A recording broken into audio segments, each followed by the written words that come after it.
Yesus untuk selamanya hiduplah darahmu, hadiratmu yang membawaku, terima semua janjimu, membuat hidupku menjadi indah. Hadiratmu yang menguatkan aku di dalam pengharapan, Yesus untuk selamanya hiduplah Yesus untuk selamanya, hiduplah dalamku. Yesus untuk selamanya, Yesus untuk selamanya, hiduplah dalamku.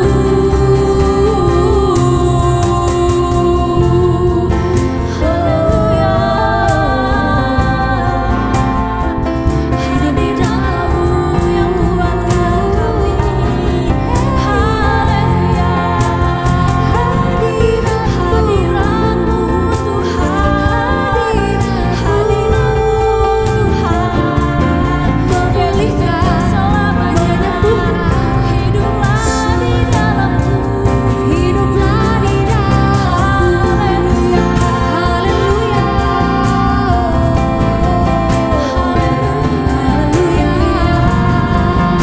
hidup di dalamku. Terima kasih Tuhan, terima kasih Tuhan. Selamanya kau hidup selamanya, hidup di dalam. Haleluya, haleluya. Terima kasih Tuhan, kami bersyukur, kami bersyukur Tuhan. Mari kita sembah Dia, Allah yang hidup, Allah yang perkasa.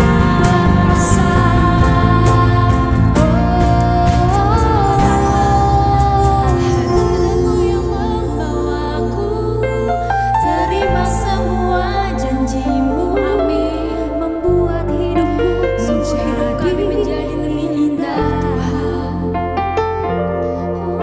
Hadiratmu yang menguatkan aku di dalam pengharapan, Yesus untuk selamanya hiduplah Yesus untuk selamanya, Yesus untuk selamanya hiduplah dalam. Sekali lagi kita katakan, Yesus untuk selamanya hiduplah dalamku.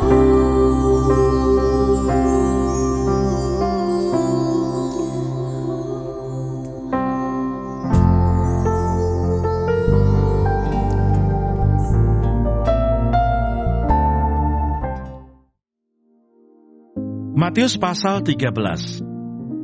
Perumpamaan tentang seorang penabur. Pada hari itu keluarlah Yesus dari rumah itu dan duduk di tepi danau. Maka datanglah orang banyak berbondong-bondong, lalu mengerumuni Dia, sehingga Ia naik ke perahu dan duduk di situ. Sedangkan orang banyak semuanya berdiri di pantai. Dan Ia mengucapkan banyak hal dalam perumpamaan kepada mereka, katanya, adalah seorang penabur keluar untuk menabur. Pada waktu ia menabur, sebagian benih itu jatuh di pinggir jalan. Lalu datanglah burung dan memakannya sampai habis. Sebagian jatuh di tanah yang berbatu-batu, yang tidak banyak tanahnya. Lalu benih itu pun segera tumbuh karena tanahnya tipis. Tetapi sesudah matahari terbit, layulah ia dan menjadi kering karena tidak berakar. Sebagian lagi jatuh di tengah semak duri. Lalu makin besarlah semak itu dan menghimpitnya sampai mati. Dan sebagian jatuh di tanah yang baik lalu berbuah. Ada yang 100 kali lipat, ada yang 60 kali lipat, ada yang 30 kali lipat. Siapa bertelinga hendaklah ia mendengar. Maka datanglah murid-muridnya dan bertanya kepadanya, mengapa engkau berkata-kata kepada mereka dalam perumpamaan? Jawab Yesus, kepadamu diberi karunia untuk mengetahui rahasia kerajaan surga, tetapi kepada mereka tidak. Karena siapa yang mempunyai, kepadanya akan diberi, sehingga ia berkelimpahan. Tetapi siapa yang tidak mempunyai, apapun juga yang ada padanya akan diambil daripadanya. Itulah sebabnya aku berkata-kata dalam perumpamaan kepada mereka. Karena sekalipun melihat, mereka tidak melihat. Dan sekalipun mendengar, mereka tidak mendengar dan tidak mengerti. Maka pada mereka genaplah nubuat Yesaya yang berbunyi, kamu akan mendengar dan mendengar, namun tidak mengerti. Kamu akan melihat dan melihat, namun tidak menanggap. Sebab hati bangsa ini telah menebal, dan telinganya berat mendengar, dan matanya melekat tertutup, supaya jangan mereka melihat dengan matanya, dan mendengar dengan telinganya, dan mengerti dengan hatinya, lalu berbalik sehingga aku menyembuhkan mereka. Tetapi, berbahagialah matamu karena melihat, dan telingamu karena mendengar. Sebab aku berkata kepadamu, sesungguhnya banyak nabi dan orang benar ingin melihat apa yang kamu lihat, tetapi tidak melihatnya, dan ingin mendengar apa yang kamu dengar, tetapi tidak mendengarnya. Karena itu, dengarlah arti perumpamaan penabur itu. Kepada setiap orang yang mendengar firman tentang kerajaan surga, tetapi tidak mengertinya, datanglah si jahat dan merampas yang ditaburkan dalam hati orang itu. Itulah benih yang ditaburkan di pinggir jalan. Benih yang ditaburkan di tanah yang berbatu-batu ialah orang yang mendengarkan firman itu dan segera menerimanya dengan gembira. Tetapi ia tidak berakar dan tahan sebentar saja. Apabila datang penindasan atau penganiayaan karena firman itu, orang itu pun segera murtad. Yang ditaburkan di tengah semak duri ialah orang yang mendengar firman itu. Lalu kekhawatiran dunia ini dan tipu daya kekayaan menghimpit firman itu, sehingga tidak berbuah. Yang ditaburkan di tanah yang baik ialah orang yang mendengar firman itu dan mengerti, dan karena itu ia berbuah. Ada yang 100 kali lipat, ada yang 60 kali lipat, ada yang 30 kali lipat. Perumpamaan tentang lalang di antara gandum. Yesus membentangkan suatu perumpamaan lain lagi kepada mereka, katanya, hal kerajaan surga itu seumpama orang yang menaburkan benih yang baik di ladangnya. Tetapi pada waktu semua orang tidur, datanglah musuhnya menaburkan benih lalang di antara gandum itu, lalu pergi. Ketika gandum itu tumbuh dan mulai berbulir, nampak jugalah lalang itu. Maka datanglah hamba-hamba tuan ladang itu kepadanya dan berkata, Tuan, bukankah benih baik yang Tuan taburkan di ladang Tuan? Dari manakah lalang itu? Jawab tuan itu, seorang musuh yang melakukannya. Lalu berkatalah hamba-hamba itu kepadanya, jadi maukah Tuan supaya kami pergi mencabut lalang itu?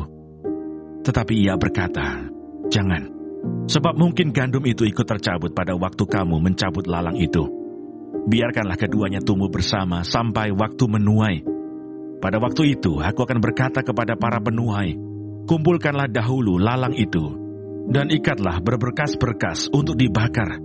Kemudian kumpulkanlah gandum itu ke dalam lumbungku. Perumpamaan tentang biji sesawi dan ragi. Yesus membentangkan suatu perumpamaan lain lagi kepada mereka, katanya, hal kerajaan surga itu seumpama biji sesawi yang diambil dan ditaburkan orang di ladangnya. Memang biji itu yang paling kecil dari segala jenis benih, tetapi apabila sudah tumbuh, sesawi itu lebih besar daripada sayuran yang lain, bahkan menjadi pohon, sehingga burung-burung di udara datang bersarang pada cabang-cabangnya. Dan ia menceritakan perumpamaan ini juga kepada mereka. Hal kerajaan surga itu seumpama ragi, yang diambil seorang perempuan dan diadukkan ke dalam tepung terigu 3 sukat, sampai kamir seluruhnya. Semuanya itu disampaikan Yesus kepada orang banyak dalam perumpamaan, dan tanpa perumpamaan suatu pun tidak disampaikannya kepada mereka, supaya genaplah firman yang disampaikan oleh Nabi. Aku mau membuka mulutku, mengatakan perumpamaan. Aku mau mengucapkan hal yang tersembunyi sejak dunia dijadikan. Penjelasan perumpamaan tentang lalang di antara gandum. Maka Yesus pun meninggalkan orang banyak itu lalu pulang. Murid-muridnya datang dan berkata kepadanya, jelaskanlah kepada kami perumpamaan tentang lalang di ladang itu. Ia menjawab katanya, orang yang menaburkan benih baik ialah anak manusia. Ladang ialah dunia. Benih yang baik itu anak-anak kerajaan, dan lalang anak-anak si jahat. Musuh yang menaburkan benih lalang ialah iblis. Waktu menuai ialah akhir zaman, dan para penuai itu malaikat.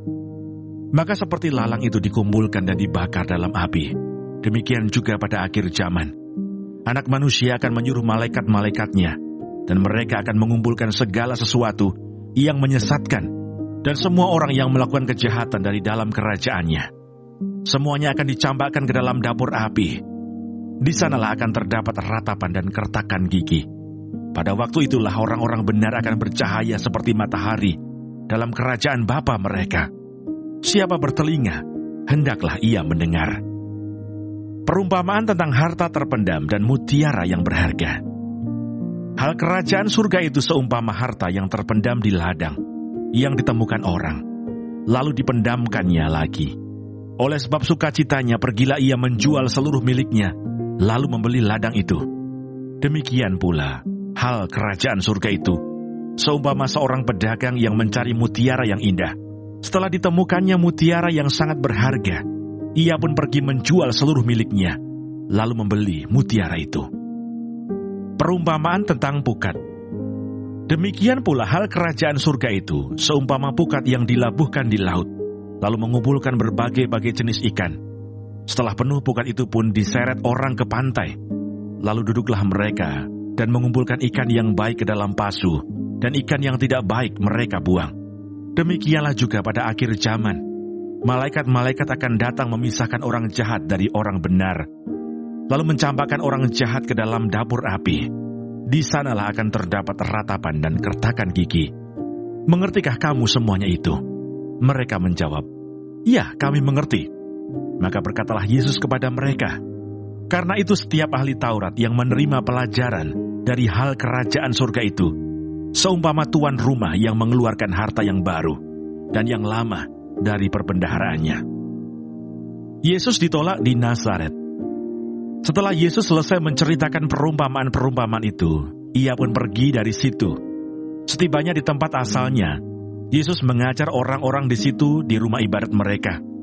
Maka takjublah mereka dan berkata, "Dari mana diperolehnya hikmat itu dan kuasa untuk mengadakan mukjizat-mukjizat itu? Bukankah ia ini anak tukang kayu? Bukankah ibunya bernama Maria dan saudara-saudaranya Yakobus, Yusuf, Simon dan Yudas? Dan bukankah saudara-saudaranya perempuan semuanya ada bersama kita? Jadi, dari mana diperolehnya semuanya itu?" Lalu mereka kecewa dan menolak dia. Maka Yesus berkata kepada mereka, "Seorang nabi dihormati di mana-mana, kecuali di tempat asalnya sendiri dan di rumahnya." Dan karena ketidakpercayaan mereka, tidak banyak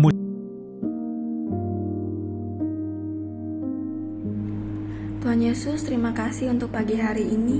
Terima kasih untuk berkat yang boleh kami terima dari malam sampai dengan pada pagi hari ini. Tuhan, kami mau berdoa untuk setiap hamba-hamba Tuhan dimanapun mereka berada. Kiranya Engkau memberkati pelayanan mereka, jadikan mereka berkat dimanapun mereka ditempatkan. Kami juga berdoa untuk bangsa dan negara kami Indonesia. Kami berdoa untuk setiap kesejahteraan dan apapun yang menjadi masalah di bangsa dan negara ini. Kami percaya bahwa Engkau turut campur tangan dalam setiap masalah yang ada di bangsa ini. Berkati setiap pemimpin yang ada. Kami percaya bahwa mereka adalah orang-orang yang Tuhan pilih. Kami juga berdoa untuk setiap anak-anak-Mu yang sedang mengalami sakit penyakit. Kami berdoa kiranya Engkau Tuhan memberikan kesembuhan yang luar biasa. Biarlah mereka boleh menjadi kesaksian dalam kehidupan mereka, bahwa Engkau turut bekerja dalam setiap hidup mereka. Terima kasih Tuhan. Bapa kami yang di surga, dikuduskanlah nama-Mu, datanglah kerajaan-Mu, jadilah kehendak-Mu di bumi seperti di surga. Berikanlah kami pada hari ini makanan kami yang secukupnya, dan ampunilah kami akan kesalahan kami, seperti kami juga mengampuni orang yang bersalah kepada kami. Dan janganlah membawa kami ke dalam pencobaan, tetapi lepaskanlah kami daripada yang jahat. Karena Engkaulah yang mempunyai kerajaan, dan kuasa, dan kemuliaan, sampai selama-lamanya. Amin.